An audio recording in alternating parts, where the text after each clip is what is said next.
Hi everyone, Aaron here for Zollotech, and over the past week or so, Apple had a bunch of official announcements. There's been iOS releases, beta releases, also additional news about the upcoming iPhone 14, the release of the new iMac, and much more. This is your news update for the week of January 30th, 2022.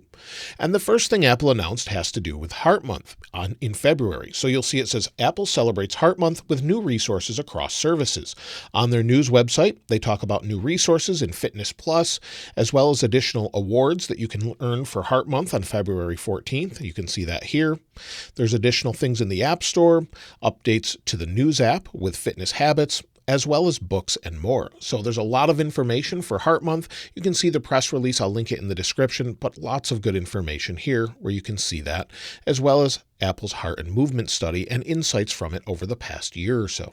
Now, in addition to this, Apple also announced to celebrate Black History Month, a new watch face. I talked about this in a different video. It's a great watch face. You'll see it here, and it's Unity lights, as well as a new watch band. So you can see more information here where it says Future Forward, find out more. And it says shining a light on unity through Afrofuturism. And so it gives more information, as well as what the new watch band is, as well as new wallpapers that you can download and put on your iPhone, iPad, and Mac. So you can get the wallpaper here, view it, and then download it if you want to do that. That's all available this past week. In addition to that, they also have a contest to share your best iPhone macro photos for Apple's Shot on iPhone challenge. So this is available now, and users of iPhone 13 Pro and Pro Max, if they do win, their photos will be shared across multiple platforms, such as Apple Newsroom, Apple.com, Apple Instagram, and also other official Apple accounts. So you may see it there, as well as Apple Store locations and billboards. So you can submit those on this website. Again, I'll link this so you can check that out, but it shows everything from those who are judging it, such as Peter McKinnon and much more. So it's pretty great. They have this going on, and if you have an iPhone 13 Pro and Pro Max, you can participate. To coincide with the other releases, Apple also released a personal safety user guide. You may have heard a lot of information recently about AirTags and tracking. Well, this is to help you understand how that works if you're concerned with or experiencing technology-enabled abuse, stalking, or harassment, according to Apple. So there's personal safety at a glance. It gives you a guide, a downloadable PDF, also review and take action. Maybe you have an AirTag nearby and it notifies you of that. Shows you what to do, and also how to keep your information safe, and gives you a checklist for all you need. So more information about this if you're concerned about it. It explains how Apple uses this information, can help you better keep your information safe. And additionally, it looks like Apple has updated its two-factor authentication by not allowing SMS messages to be autofilled for phishing scams. So maybe you get an email that looks like it's from Apple, but it really isn't, but you're not sure. It works by offering to autofill the information only if the domains match, meaning apple.com being the domain. So maybe someone sends you an email from apple.com, or it looks like it's from Apple, but when you go to put in your information, the site doesn't actually match. It actually checks on its own to make sure they match, and then will autofill. If they don't match, it won't autofill. So this is additional levels of protection to help you keep your information safe and stop those phishing scams from happening. Apple had its earnings call this past week and of course made a ton of money. In fact, it was an all-time quarterly high amount of money where they reported $123.9 billion in revenue. So each category they sell, whether that be iPhone or iPad or Apple Watch, is $1 billion business. They don't give the actual numbers of devices they've sold like they used to with different iPhones that they've shipped, but they said they have 1.8 billion active devices worldwide. So if you want to see more information about this, of course, it's on their website, and you can see or listen to the entire earnings call here. So that's available for everyone to listen to. Over this past week, there were issues with iCloud and servers that could have caused services to be unavailable, and some had issues with their Apple ID. So if you were having those issues, Apple actually had issues with those specific services. You can see all of those on the system status page, and you'll see all the different services available. And today they even had an issue with Apple Wallet if you were trying to make a payment to them.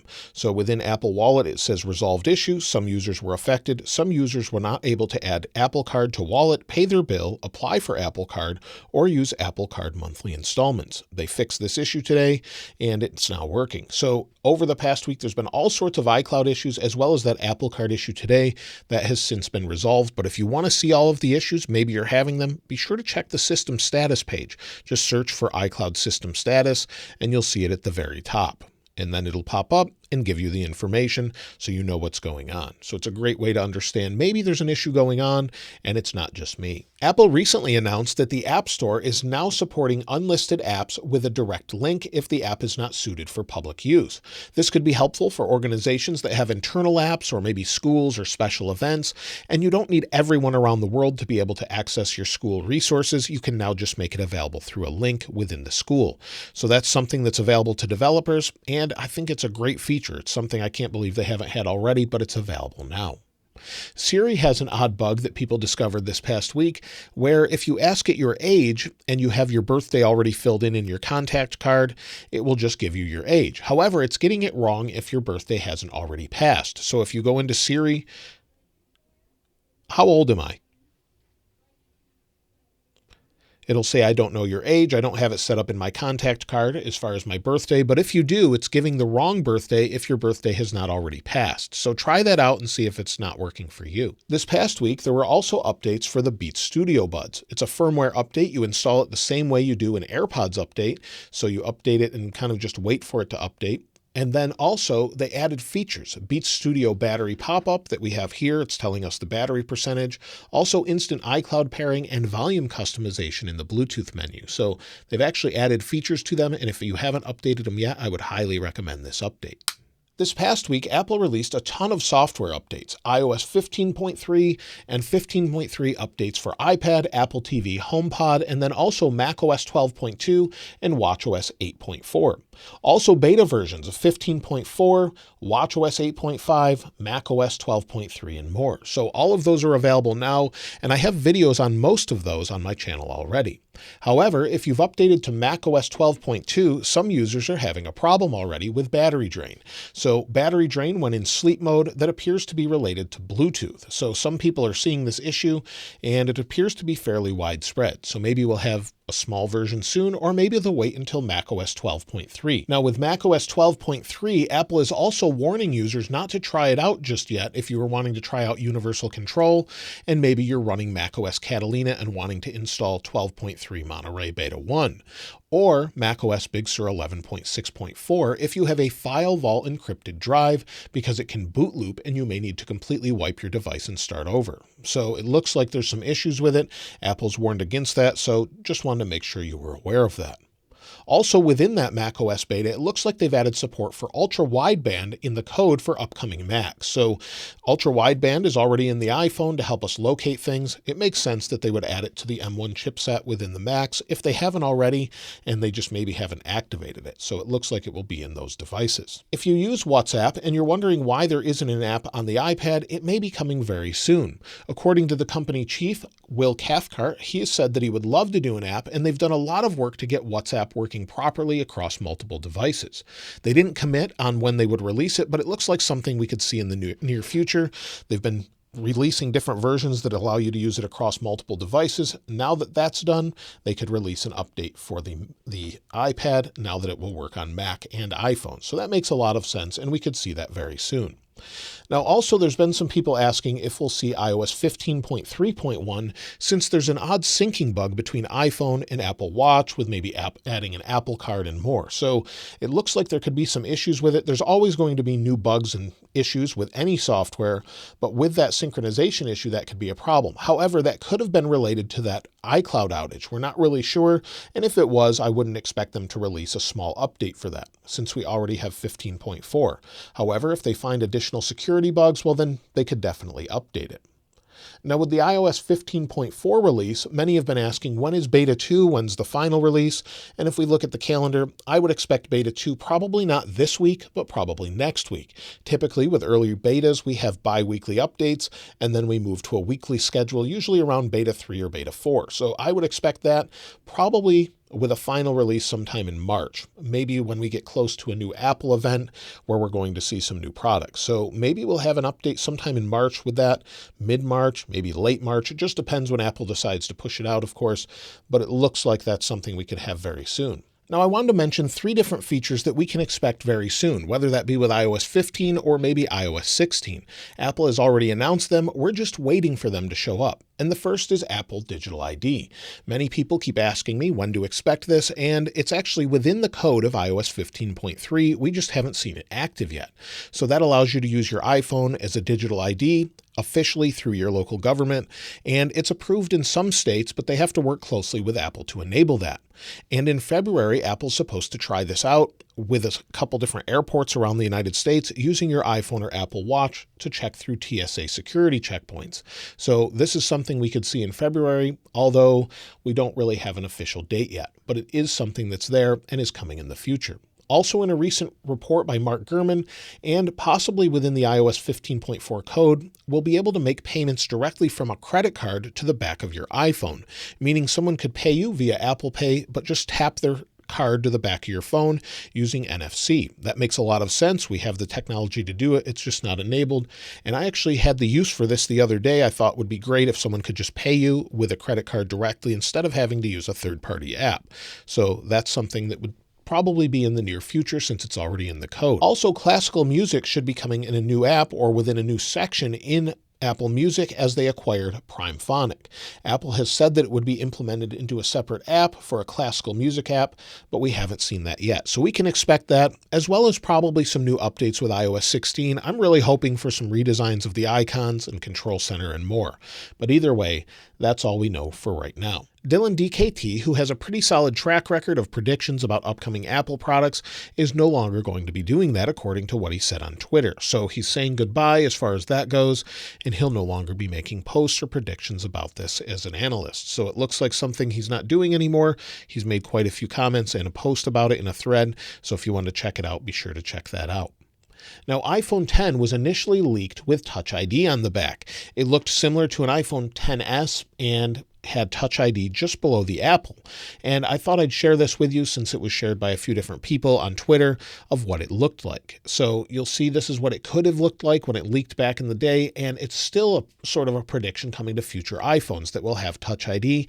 But again, we keep hearing it over and over, and it looks like Apple leaked these prototypes just to sort of throw everyone off from what they were doing with Face ID. So something that we could see in the future, but again, keep in mind that they did throw everyone off and may have something else planned other than Touch ID. Also, we're still expecting iPhone SE very soon. I've talked about this before. It should look just like the iPhone 8 or iPhone SE second generation with Touch ID on the front, or maybe they'll move it to the side. I would love to see that, but either way, don't expect too much of a change here. Maybe upgraded internals with an upgraded camera and more. Now, iPhone 14, there's been a lot of news about it dropping the SIM card. The SIM card tray is something that makes it very easy to swap out SIM cards, whether you're traveling or switching carriers. And there's a new information, or a little piece of information, from global data analyst Emma Moore McClune. And she expressed her belief that we will not be switching entirely to eSIM, but Apple would rather offer options to do that by carriers or in the Apple Store. So you could have a physical version or sort of an eSIM version, and then maybe we'll make that transition to eSIM later on. So I would personally love to see them keep this, as it makes it very easy to test different phones and move around. As long as it's just as easy to do that within the phone, that's fine, but I just like the ability to physically switch that SIM card and then you're good to go. Now, when it comes to AirPods, patently Apple found a new patent that shows maybe Apple's working on a new authentication method with the AirPods that use ultrasonic signals, voice recognition, and gait, or sort of how you walk when you're walking around, to verify that it's you. So with upcoming future AirPods, they could use that as a biometric authentication, and we could see that soon, or maybe it's just something they're planning down the road. But it is something they're working on, and it was found by patently Apple. A 5th generation iPad Air is expected soon, and expected to look very similar to what we have, since the 4th generation is a redesign. We'll just have upgraded internals, a different camera, maybe some more RAM, things like that. But nothing major with that update. However, with the iPads Pro, we're expecting wireless charging of some sort. Maybe not what many people thought, but we should get some sort of different charging method for that. Hopefully we'll see that very soon at an upcoming spring event. Now, today and recently, we had some news about iMac. We're expecting a 27-inch iMac, and many people thought it would launch at that spring Apple event. However, just today, Ross Young now expects it in the summer. He's very accurate when it comes to displays and things like that. We're expecting a high-end display, maybe a nano-texture display, and nano-texture iMacs have just sort of been pushed back to March, so a lot of people were thinking it would be released then, but then just today it looks like the summer seems more likely. So we are still waiting for those iMacs, and we're also waiting for Mac Pro. Mac Pro is expected to get an update to Apple Silicon, have 20 or 40 computing cores, up to 16 high performance or 32 high performance cores, and 4 or 8 high efficiency cores. The chips would also include a 64 or 128 variant for graphics. So we've heard that before. Mark Gurman again confirmed that, as well as they're working on a Pro Display XDR with 120 Hz ProMotion. It may have a built-in CPU or GPU to handle maybe those high-end graphics and not put sort of extra resources in use when you're using it from your chipset of your Mac. So we could see all of those things by the end of the year. Apple is set to make its entire transition to Apple Silicon this year. That's within the 2-year time frame. So we expect an iMac and Mac Pro at least by the end of the year, hopefully sooner than that. And so that's everything in this past week's news, a bunch of different releases from Apple.